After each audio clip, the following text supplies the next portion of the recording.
Telangana inter board నిర్వాహకంతో చెలరేగిన అలజడి మరింత తీవ్ర రూపం దాల్చుతోంది. వరుసగా రెండో రోజు ఉద్రిక్తత కొనసాగుతోంది. ఇంటర్ బోర్డు ముట్టడికి విద్యార్థి సంఘాలు పిలుపునిచ్చిన నేపథ్యంలో హైదరాబాద్లోని ఇంటర్ బోర్డు కార్యాలయం వద్దకు పెద్ద ఎత్తున విద్యార్థులు వారి తల్లిదండ్రులు చేరుకుంటున్నారు. ఆందోళనకారులను నిలువరించేందుకు భారీ సంఖ్యలో పోలీసులు అక్కడ మోహరించారు. మరోపక్క ఇంటర్ బోర్డు దిద్దుబాటు చర్యలకు ఉపక్రమించింది. తప్పు చేసిన వారిపై కఠిన చర్యలు తీసుకుంటామని బోర్డు కార్యదర్శి అశోక్ వెల్లడించారు. నవ్య అనే విద్యార్థినికి 99 బదులు 0 మార్కులు వేసిన 2 అధికారులకు షోకాజ్ జారీ చేశామని చెప్పారు. విద్యాశాఖ కార్యదర్శి జనార్దన్ రెడ్డి గ్లోబరీనా టెక్నాలజీ సంస్థ పనితీరుపై అధ్యయనం చేసి 3 రోజుల్లో నివేదిక ఇవ్వాలంటూ ఓ కమిటీని నియమించారు.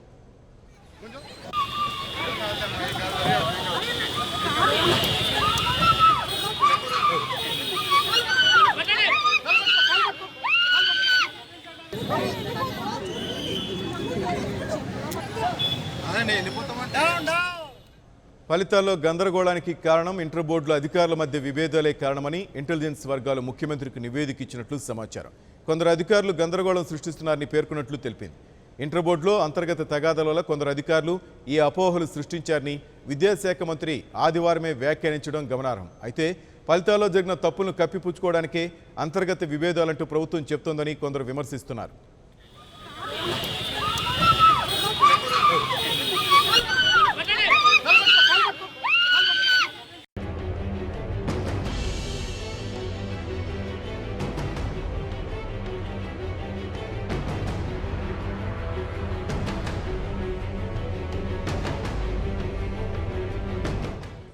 ఇంటర్ విద్యార్థులకు న్యాయం చేయాలని డిమాండ్ చేస్తూ ప్రొఫెసర్ నాగేశ్వరరావు ధర్నాకు దిగారు. నాంపల్లి ఇంటర్ బోర్డు కార్యాలయం ముందు ఆయన ఆందోళన చేశారు. పోలీసులు ఆయన అరెస్ట్ చేసి బేగం బజార్ పోలీస్ స్టేషన్కు తరలించారు. ఈ సందర్భంగా ఇంటర్ బోర్డు అధికారులు విద్యార్థుల జీవితాలతో చెలగాటం ఆడుతున్నారని ఆయన మండిపడ్డారు.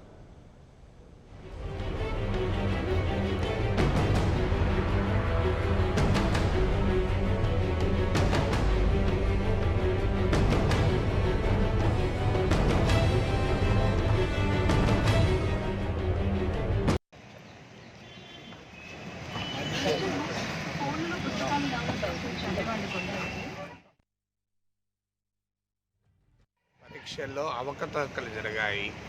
ఇది అధికారులు కూడా అంగీకరిస్తున్నారు. టెక్నికల్ మిస్టేక్ అంటున్నారు. ఏ మిస్టేక్ ఏ కారణం అని కాదు. ఇది వందల వేల మంది విద్యార్థుల జీవితాలకు సంబంధించింది. పరీక్షా వ్యవస్థ విశ్వసనీయతకు సంబంధించింది.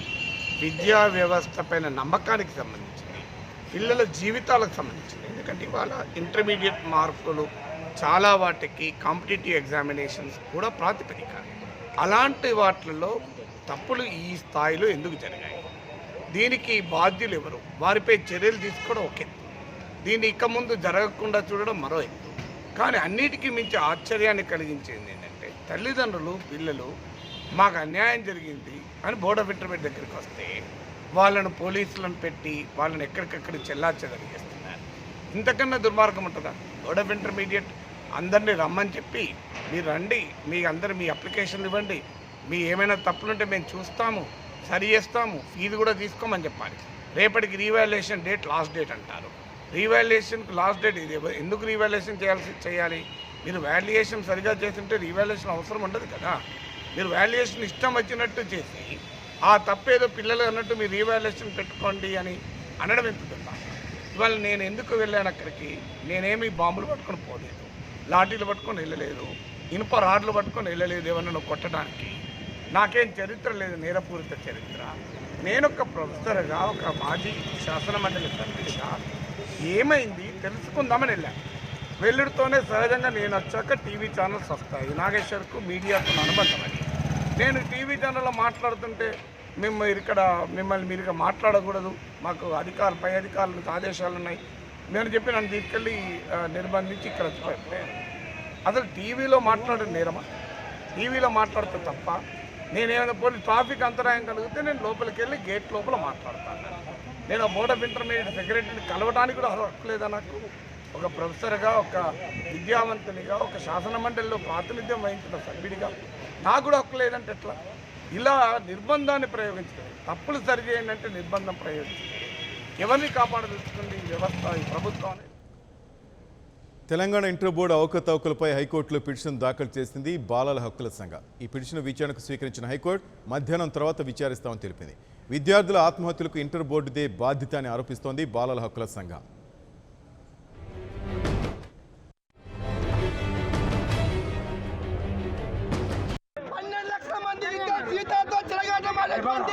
తెలంగాణ ప్రభుత్వానికి విద్యాశాఖ మీనటువంటి జగదీశ్వర్ రాజీనామా చేయాలి. చేయకపోతే రాష్ట్ర వ్యాప్తంగా ఆందోళన చేస్తాం. అదేవిధంగా విద్యాశాఖ కార్యదర్శి అశోక్ డబ్బులకు అమ్ముడు పోయి కొత్త విద్య జీవితాన్ని నష్టేస్తాడు.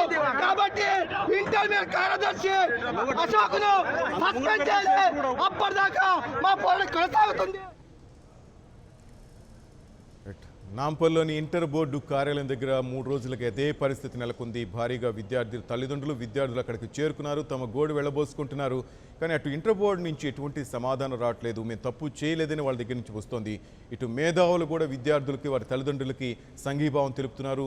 నాంపల్లి ఇంటర్ బోర్డు కార్యాలయం వద్ద ఉద్రిక్త పరిస్థితి నెలకొంది. ప్రస్తుతం కూడా టెన్షన్ వాతావరణం అక్కడ నెలకొనుంది. ప్రజెంట్ అప్డేట్స్ మా రిపోర్టర్ సిద్ధు నాడికి తెలుసుకుందాం. సిద్ధు, చెప్పండి, ఏంటి ప్రజెంట్ అక్కడ సిచ్యువేషన్ ఏంటి? ఇంకా ఒక కొలిక్కు వచ్చే ఈ సమస్యకు ఒక కొలిక్కు వచ్చే పరిష్కారం కానీ ఏం లభించట్లేదా? శ్రీనివాస్, పొద్దున్న నుంచి ఇంటర్మీడియట్ బోర్డు వద్ద ఒక యుద్ధ వాతావరణం కనిపిస్తుంది. ఇటు విద్యార్థులకు వైపు, విద్యార్థుల తల్లిదండ్రులు మరోవైపు విద్యార్థి సంఘాల నాయకులు ప్రతి ఒక్కరు ఇక్కడికి వచ్చి తమ నిరసన వ్యక్తం చేస్తున్నారు. కొందరు అపోజిషన్ పార్టీ లీడర్స్ వచ్చి వాళ్ళకు సంఘీభావం వ్యక్తం చేస్తున్నారు. మొత్తానికైతే ఇటు విద్యార్థులు వచ్చినా, విద్యార్థుల తల్లిదండ్రులు వచ్చినా, నాయకులు వచ్చినా వారందరినీ ఎక్కడికెక్కడ అరెస్ట్ చేస్తున్నారు. పొద్దున ఎమ్మెల్సీ నాగేశ్వరరావు వచ్చి బాధితులకు సంఘీభావం తెలుపుదామని వచ్చారు. ఆయనను అరెస్ట్ చేసి పోలీస్ స్టేషన్ కు తరలించిన పరిస్థితి. అదేవిధంగా ఇటు మంత్రుల క్వార్టర్స్ దగ్గర కూడా పొద్దున్న నుంచి వివిధ విద్యార్థి సంఘాలు పోయి మంత్రుల నివాసాలను ముట్టడించడానికి వెళ్లారు. అక్కడ కూడా విద్యార్థుల్ని పోలీసులు అరెస్ట్ చేసి వివిధ పోలీస్ స్టేషన్లకు తరలించారు. మొత్తానికైతే ఇటు జగదీశ్వర్ రెడ్డి కూడా, విద్యాశాఖ మంత్రి జగదీశ్వర్ రెడ్డి అక్కడ ఆయన క్యాంప్ కార్యాలయంలో సూర్యాపేటలో ఒక ప్రెస్ మీట్ పెట్టారు. విద్యార్థులకు సరైన న్యాయం లభిస్తుంది, విద్యార్థులు సంయమనం కోల్పోవద్దని ఆయన ఒక విజ్ఞప్తి చేశారు.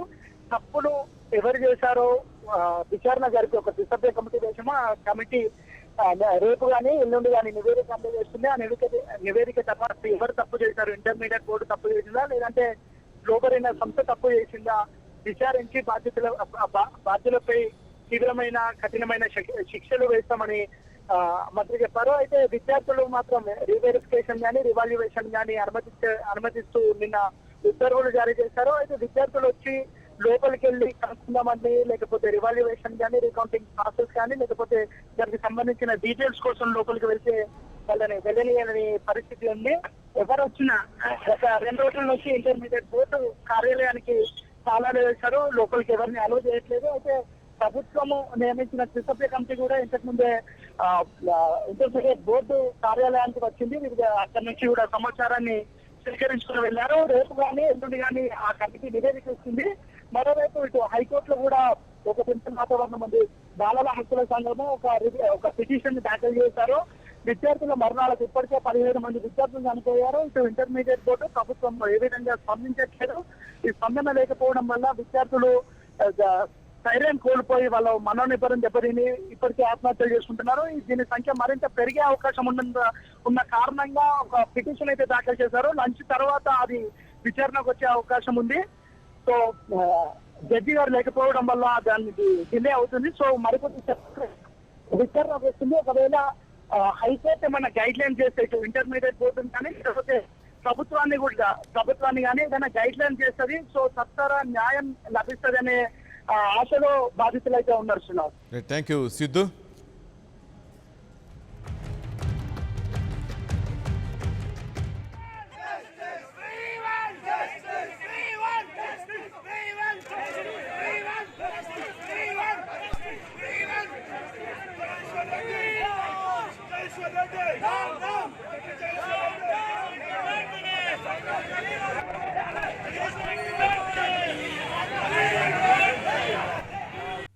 For more updates, please subscribe 99 TV Telugu.